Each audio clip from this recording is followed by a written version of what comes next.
Welcome to the Quark and Roll podcast. I am your host, Kwok Hui Lan.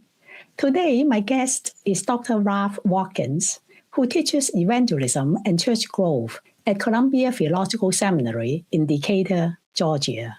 In this episode, we will talk about his new book, Inclusive Love, as well as his ministry as a photographer, using multimedia to do evangelism and to reach the younger audience. Welcome to the podcast, Ralph. I'm so excited to be talking with you. This is great. Now, you have written this very important book that is called Inclusive Love, talking about your own journey of understanding why the Black church needs to be seen as a rainbow. Can you talk about why you want to write this book and what is this book about?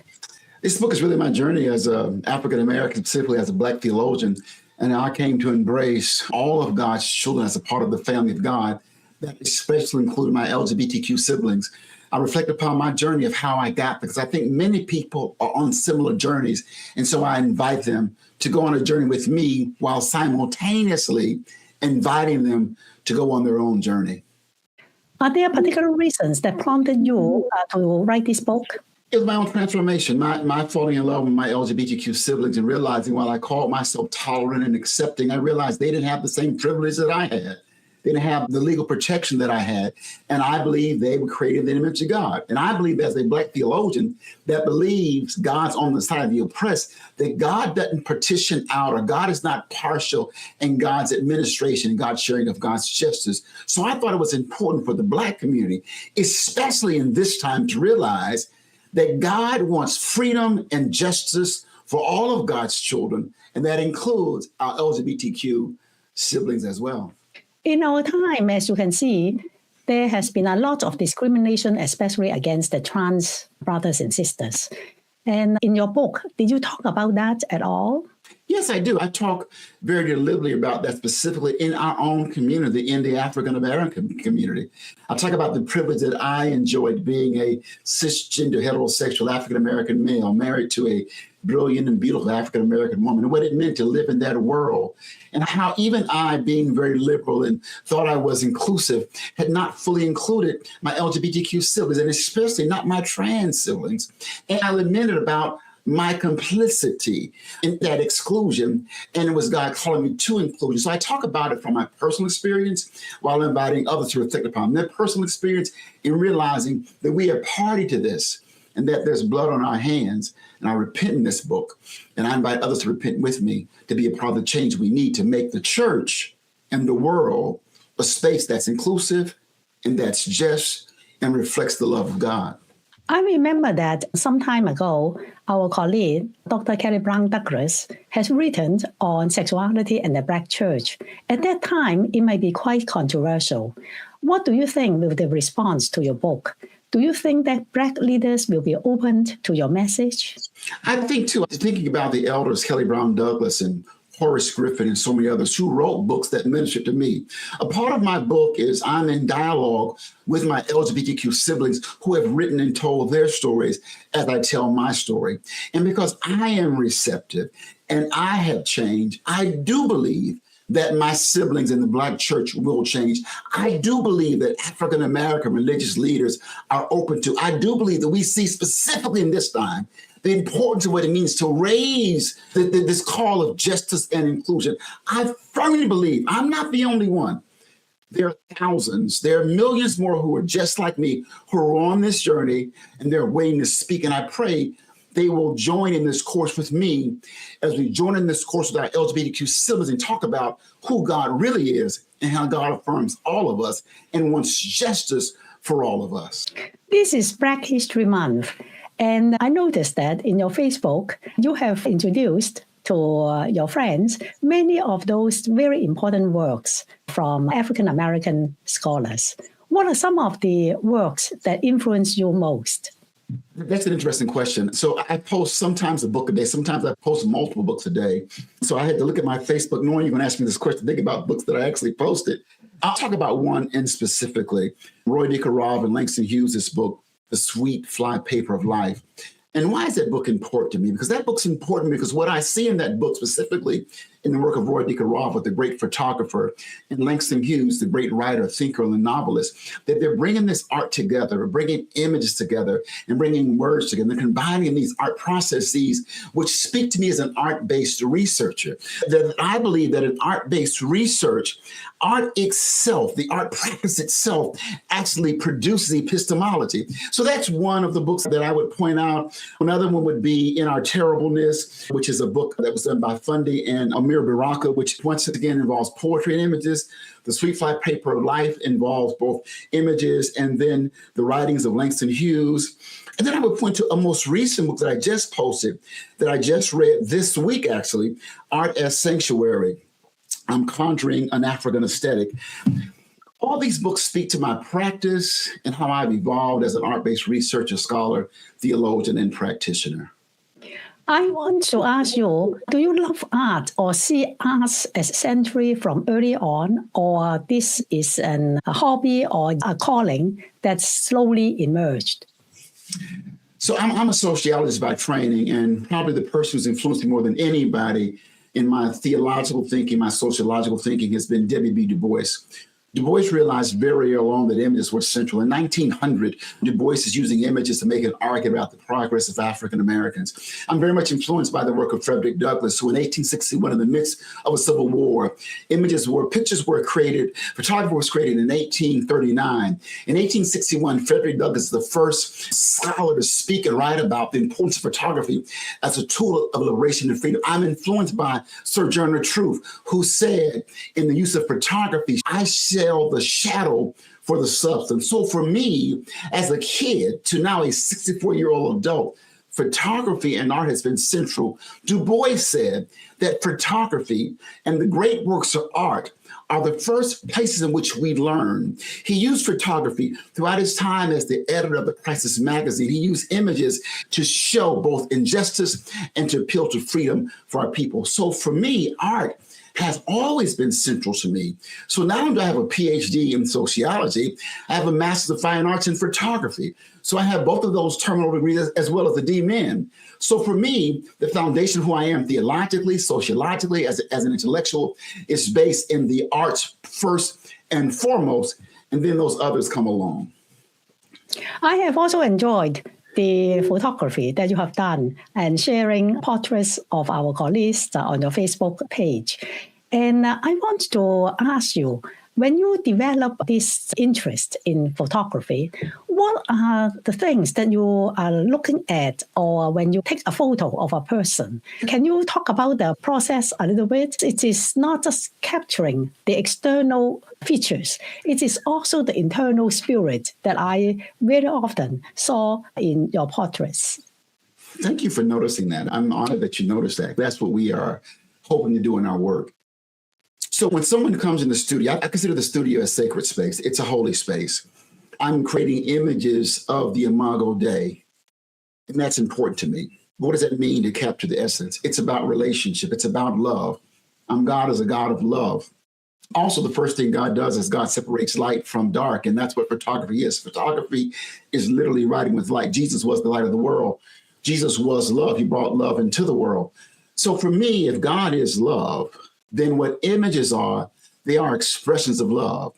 And what I do in my process is about a love relationship, loving those who come to the studio to co-create with me. They're not subjects. They're not clients. They are those who are created in the image of God, and then we co-create images that express their essence. So we're having conversation prior to them coming in. I'm getting to know them. I'm scanning their social. I'm looking at who they are. We build a playlist along with them to hear the music that speaks to their being, because music moves us and puts us in a different space. And then I'm looking at what type of light flatters them.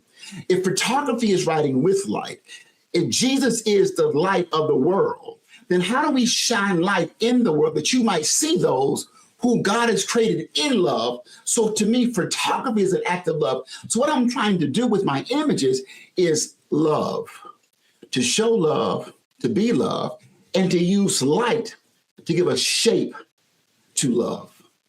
That is so beautiful. And thank you very much. I have never read Genesis in that way. That is the separation of light from darkness. As you said, it is a kind of art. It is what photography is all about. Now, can you share a little bit about what is black aesthetic? For example, when you take a picture as a black artist, is that something that is different from a white form of aesthetics, or you need to subvert or counteract what has been so-called the white gaze? Because obviously, white people may not look at black faces or black bodies in the same way.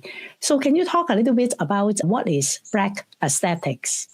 I'm working through this, right? Even during I'm on sabbatical right now, and I'm writing about that because it was central to me. When I went to get my MFA in photography, the photographers we studied were primarily the canon that's been developed in the academy has historically been about white European gazes. And specifically in photography, it was the same thing. And it so frustrated me. So I struggled with this question as a student doing my MFA. And so to answer your question, it goes back to what Frederick Douglass did and Sojourner Truth did and Roy DeCarava did and Jean Montesumi Ash did and so many others. And what we argue is this. First off, and Roy DeCarava probably speaks to me more than any about this intellectually. DeCarava argues the Black aesthetic is uniquely connected to the African-American community. It speaks to and from that community. That community recognizes itself in that aesthetic. You know, as a kid, I could watch shows on television, and the shows didn't reflect me. Those folk didn't look like me. They didn't look like the folk in my community. But the Black aesthetic is first culturally rooted. It's both a mirror and a projection of that community that's rooted in love and speaks to the freedom and liberation of our people. The Black aesthetic is not doing arts for art's sake. The Black aesthetic, in my definition, is I'm creating art as a form of love. I'm creating art as a form of expression and relationship, liberation, freedom, joy, and resistance. So that's what I understand the Black aesthetic to be, coming from the Black community. We recognize it as an act of love that's intimately connected to our community, that our people see it, know it, reflect it, and actually see themselves in the work. So that is almost like art as creating community. It is not just the individual's genius or the individual form of art. It is really an invitation to create a community, isn't it? Yes, yes. And I argue when I would read books sometime and say, why am I not connecting with this book? I'm in seminary. I know I'm smart. But I'm reading this book, it's Moltmann or it's some white, it's Tillich. And I'm like, why am I not connecting? It's not till I get to Kelly Brown Douglas and Emily Towns and Jacqueline Grant and James Cone. Now I recognize this voice. So I argue with images and documentary work that we must recognize ourselves. So I think the greatest joy that I have in my work is when I co-create with someone and they see how I have shaped life to frame them. And they look at the image of themselves and they say, wow, that looks like me. And it's a sense of freedom there. And an argument, I post my work and people respond. It's interesting how they respond to their siblings that they now see in a different light, but that light reflects who they know them to be. That's the Black aesthetic. That's us. That's when connection and love has occurred. And we've co-created something that reflects who we are as created in the image of God. I want to ask you, how can we use art and multimedia in our ministry, given that the visual dimension is so important in our modern life? Well, I argue if we don't understand the use of media, then we're silent. We're living in the visual age. The primary tools and means of communication are visual. If it's Instagram, TikTok, Facebook, YouTube, Netflix, Peacock, you name it, it's visual. But see, Frederick Douglass prophesied this in the 1860s. Frederick Douglass said in 1861, we're living in the age of pictures. So those, I argue, who don't learn this medium of communication, you're effectively silencing yourself in a world that lives through its phone, which is not a phone. We sell phones by the cameras on the phone.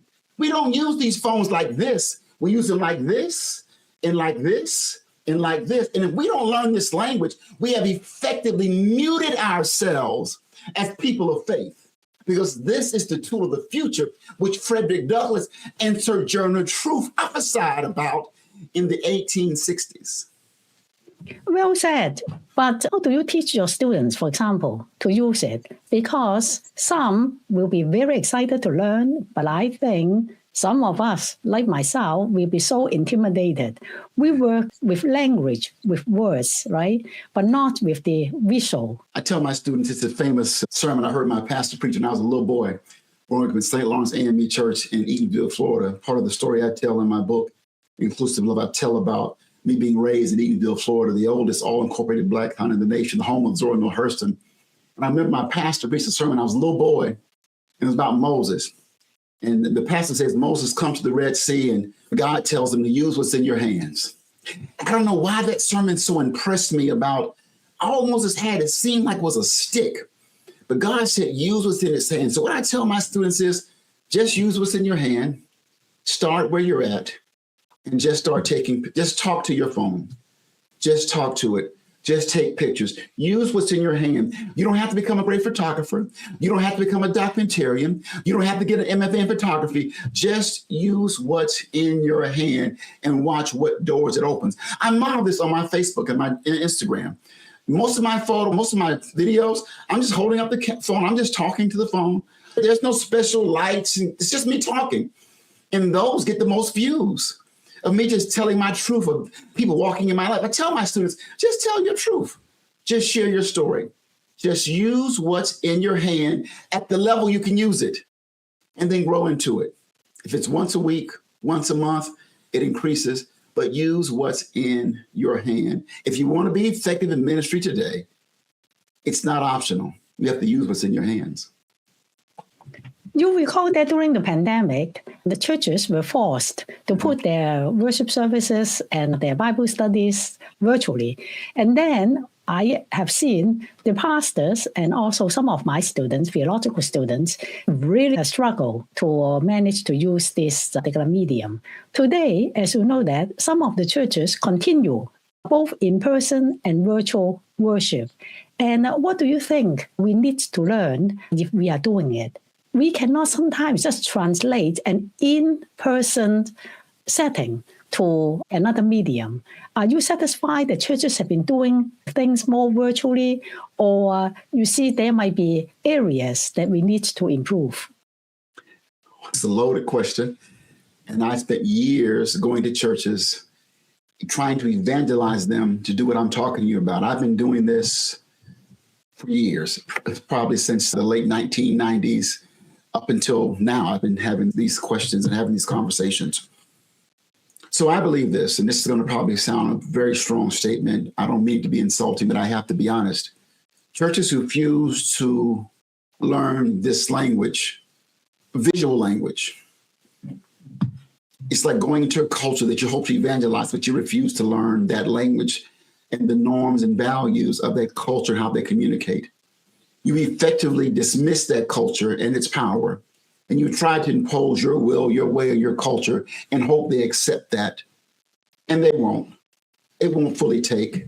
And so I think that churches who are making the decision not to fully embrace the world in which we live in, which once again, Frederick Douglass' Sojourner Truth prophesied about in the 1860s, it would be akin to, there is no successful civil rights movement without photography. And we read Lee Rayford's book called In Luminous Light, where Lee Rayford argues that the civil rights movement is successful because those are the movement understood the power of visuals. Mamie Till, the mother of the movement, understood that if I published the images of my son, that it would birth a movement. Then Mamie Till's images of her son makes Rosa Parks act. So here's the thing. If the church does not seek to improve its use of visuals and not just share a live service, but how to effectively communicate, the church as I knew it will die, because this generation and those beyond can't hear you because you don't know their language and you're not willing to learn it. I, as a 64-year-old, have had to learn it. I've had to learn how to communicate on social media in sound bites in less than a minute. I've had to learn how to create images that get interaction. I've had to learn that. It has not been easy, but I love so much, I'm willing to change. So I always ask the church, do you love enough to change? And if you choose to die, that's fine, but you are making a choice. Well said. As you know that, I started my podcast last year and also just catching on what people are doing. They said, well, people listen to podcasts. Right. They may not read books. Right. And sometimes a podcast or a video will reach more people than you might have imagined. Now, this is the Black History Month. When you look at the American society, sometimes I cannot believe of the changes we have seen since the second Trump administration. Mm-hmm. And as a Black church leader, when you look at the American society and what is going on in the world, what are some of your reflections? Ibram Kennedy's book, Stamped at the Beginning, Michelle Alexander's book, The New Jim Crow, Isabel Wilkerson's book, Caste, Ava DuVernay's movie, Origins. Those 4 pieces of work speak to this time to me. Michelle Alexander and Ibram Kennedy talks about how the society is sitting and where we're going, right? And Ibram Kennedy talks about this back and forth. Ibram Kennedy talks about that the regressive forces never die. They always fight to come back. Ibram Kennedy basically argues we could predict Trump after Obama because the reaction to what those conservative reactionary forces saw the country going. I think Isabel Wilkerson's book, Caste, and then Ava DuVernay's movie, Origins, which talks about Wilkerson's journey, talks about the caste system, C-A-S-T-E. And what I had to realize that they sociologists, America is fitted as a caste system. And so that's what we're struggling against. We're struggling against the retrofying of that caste system, the resurrection of that system. They're trying to stabilize that system. So I'm not surprised by it. But then what Michelle Alexander calls me to is I have to fight this new Jim Crow. I have to use the tools of my camera and my phone and my voice and my writing and my documentary work to fight. Because we have to fight. If we don't fight, then that caste system will become stronger and it will continue to push us to the bottom of this barrel, so to speak. So I'm not surprised by it. But it calls me to do what my ancestors did. My ancestors did a lot of heavy lifting. And what my ancestors have taught me, the struggle for equality is never over. It continues. And it's my time to be a part of the struggle and to fight and to protect the wins of my ancestors and elders and ensure we have a more just and inclusive society. That's why I wrote this book, right? It's a time we have to embrace inclusivity. We cannot parse God's freedom and God's justice. We are in this thing together. Was it coming from my Latino brothers today? I'm tomorrow. My LGBTQ siblings, they're the next day if they're not before me. They're coming for them and they're coming for us.